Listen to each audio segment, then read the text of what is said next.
So it's time for another gardening week video, and I've got these tomatoes that I happened to sow really late because I was doing a video on tomatoes, and so I thought I'd just plant them out and see whether I get a nice kind of late harvest.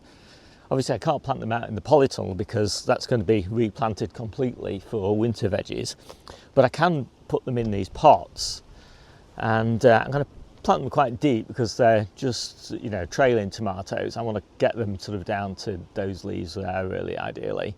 You don't need to take the lower leaves off because tomatoes are quite happy to eat their own leaves.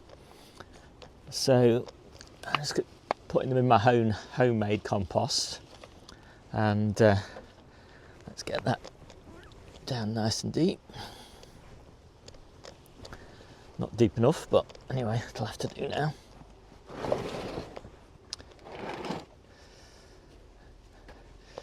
So I was looking at my tomatoes actually in the polytunnel, and they're so green.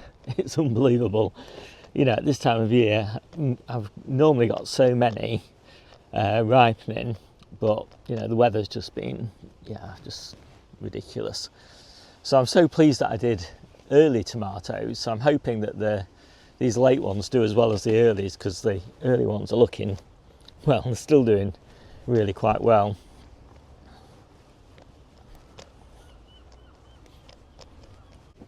So I think they're going to be quite happy there if they don't get blight. So the onions are finally harvested, and what a relief that is. No onion fly, no white onion rot, and all my ideal size, you know, not all, most of them my ideal size, kind of small to medium sized onions. Nice thin necks that are going to store well. So they're all now in the polytunnel or in the greenhouse drying away. And I was thinking I might leave them out on this bed to dry, but obviously the weather is just, well, it feels like autumn already. So I've just prepped this bed and I'll start planting it later on this week with all my autumn crops, so that's quite exciting. I'm probably going to leave these cold frame lids on as well, given the weather conditions. So now is a pretty good time to start rooting the runners, and these are Mara de Bois, I think, and they're so lovely. You know, beautiful strawberries at this time of year, and so incredibly welcome.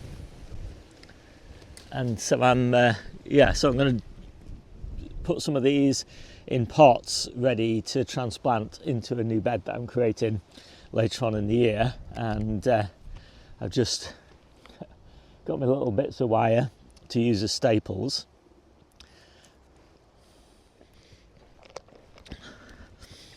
So what you want to do, find a nice runner, no roots on it yet, but you can just see the root buds there just starting to form. So press that into the compost, get one of your staples, bend it over. These are just little bits of wire, and we need to hold that in so that it's in contact with the soil, and that is basically all there is to it. And we're just going to go around the edge of the bed and repeat that process. What we don't want though is we don't want any flowers on these runners. So you can see that one has a flower.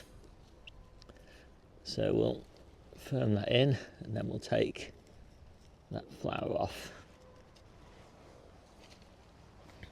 And once you've got your runner rooted, you don't want it growing any more runners, so just go round and snip the ends off like that. And that is pretty much it for this bed. So in this bed I take a different approach because I don't really want to have all the pots kind of lying around everywhere. So what I've done is I've kind of just trained the plants root the runners around the edge of the bed here, so they're all rooted in at the edge, And then in September, I'll go around and I'll take these out from the edge and pop them up into my hanging baskets, because this bed is my second early bed, and the runners from here are second year runners, so they'll be quite vigorous, and they will be my first earlies in the hanging baskets in the polytunnel.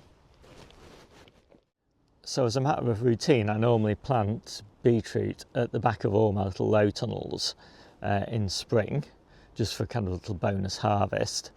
But in this bed, which is the melon bed, you can see the melons coming on really quite nicely in here. But honestly, you know, these beetroot have just been eaten to death, and they're just making a mess of the bed basically. So I'm going to take these out. We've got more than enough beetroot. Yeah, that looks so much better. So it's not ideal video making conditions. It's very windy and somebody's mowing the allotment, which is great, but not great for me.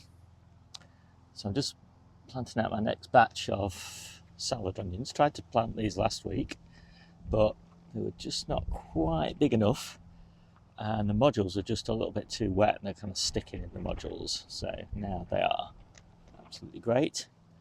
And look at those, they have come on so well since planting time. So those are Summer Island, which are a good one for summer. These are Guardsmen, and these are a really good one for all round rest of the year basically. So not so good actually in summer itself, but yeah, these will be great in autumn. And you'll notice I'm not into planting, which is kind of unusual for me, but I am just doing what's easy for me at the moment because I'm so busy. And you know, into planting is just that little bit more complicated, a little bit more hard work. So I've just decided to go for dedicated beds right now for everything. And as I say, just to make life a little bit easier.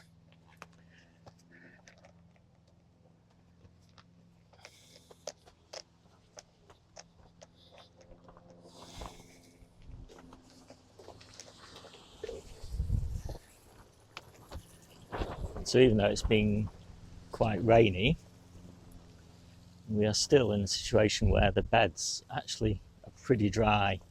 They drain so well of being on the sandy soil here, and obviously it's quite windy and sunny as well in between the rain showers. So yeah, watering in is still kind of essential.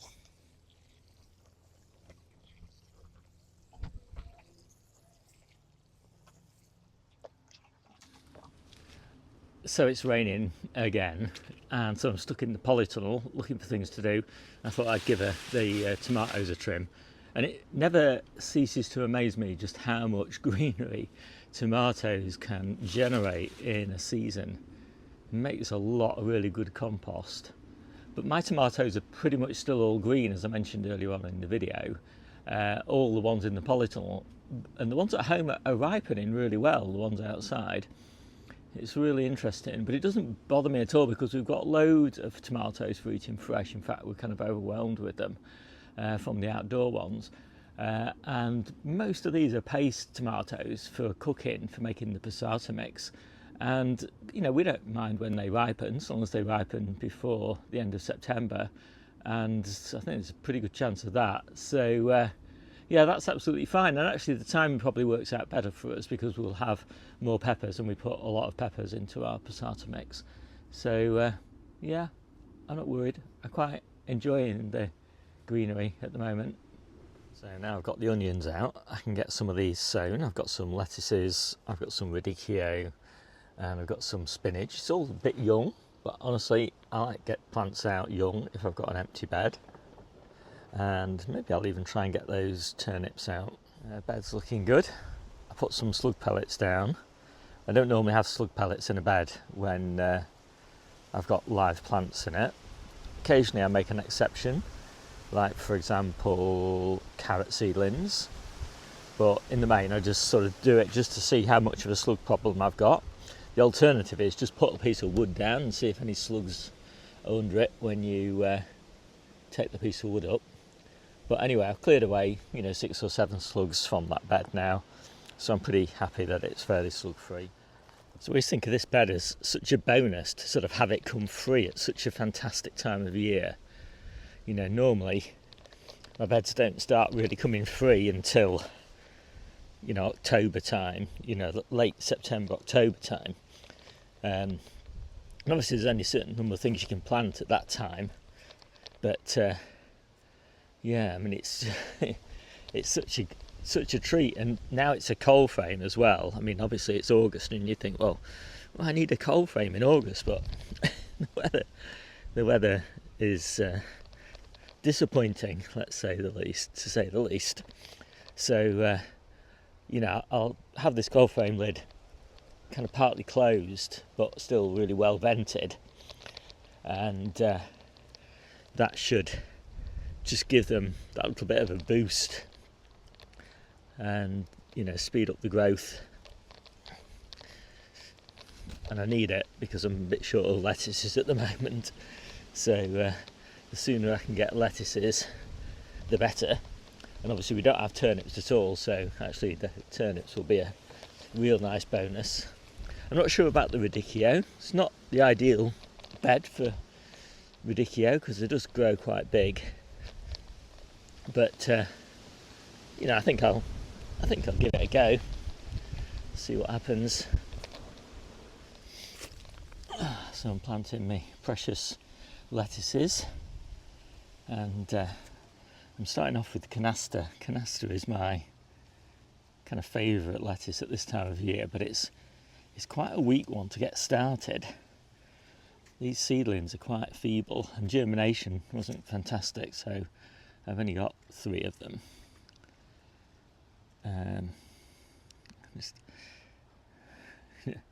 You have to really be careful with them. Anyway, those were fine. So now I've got some of these Salanovas. Actually, these are quite big, so I'll probably put these down the front here.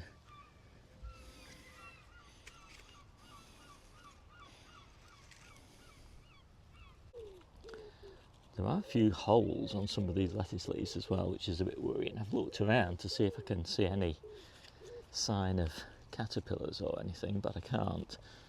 So I'm not really sure exactly what to do about that, but just keep an eye on them, I guess.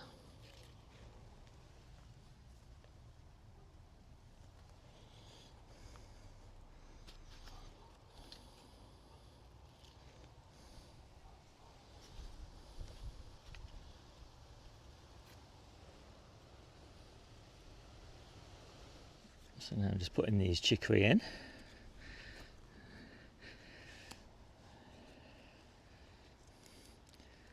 So I have tried chicory a few times. I've never been a massive fan of it,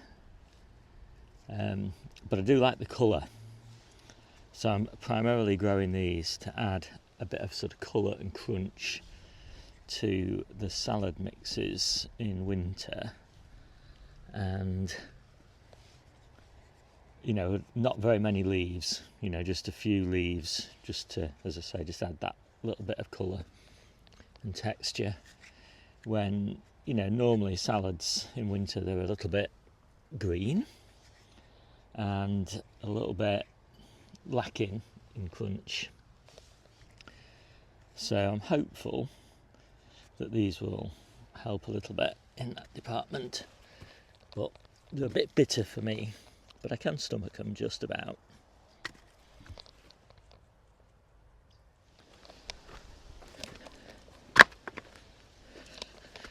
Right, so now we're going to do the spinach. And as I say, I've got 2 planting densities here. I've got big leaves with wide spacing, for cooking. And then by planting them closer together, we'll also get smaller leaves for salads. And so because I want them for both purposes, I've chosen Rubino, which is a lovely looking spinach. You know, it's got the lovely red stems and red veins and everything in the leaves, and so it looks great in salads.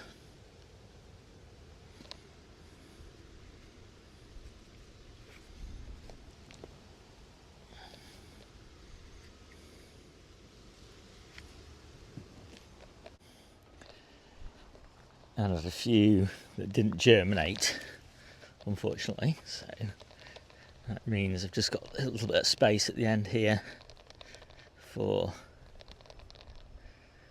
the last of these turnips. When I say they didn't germinate, it's probably me just not paying attention and not actually sowing anything in a few of the modules, which has been known to happen.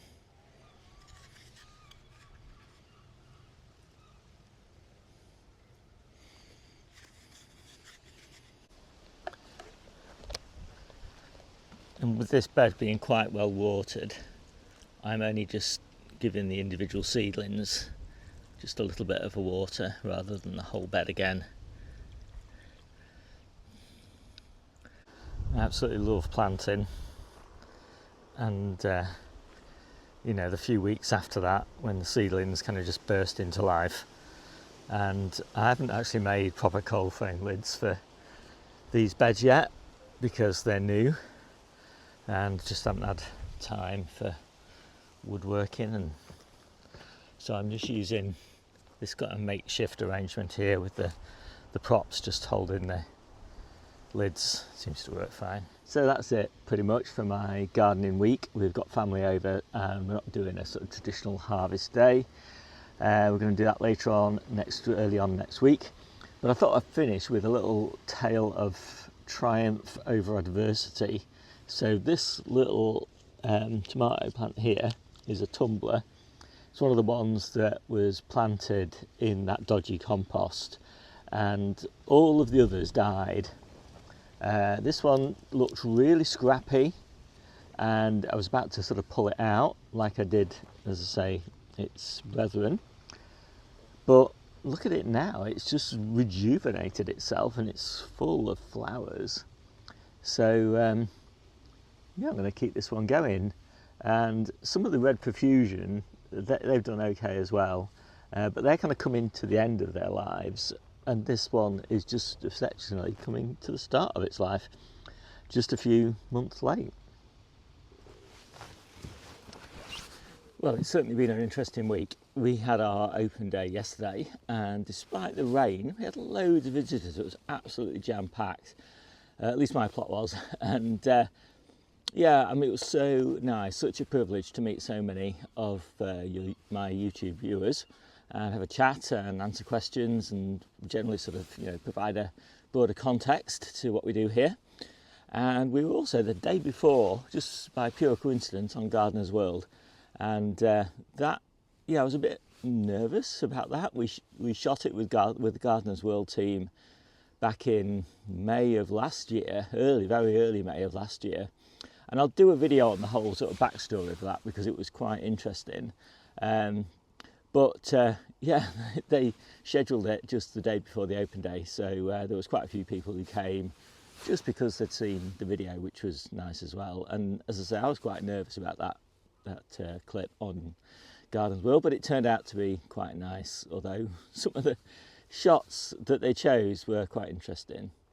Anyway, no harvest this week because it's a big family weekend and, you know, we haven't got time to do a big harvest, so we're doing that next week. And so with that, what I thought I'd do is in my newsletter, which you can subscribe to or read, and there's a link to that down below in the description, I've put the harvest video for the week that we shot the Gardener's World video, so that should be quite interesting. And I've also put a link to the tour video that I shot a couple of days after the Gardener's World video, so it'll give you sort of broader context of what was going on the plot at that time. And yeah, a little bit of a bonus in that if you subscribe or read that newsletter, at the end, sort of a little bit of a sneak peek at what I've been up to over the last 6 weeks. So with that, call it a day. My name's Steve, this is the Seaside Kitchen Garden and Allotment Plot, and I'll see you soon.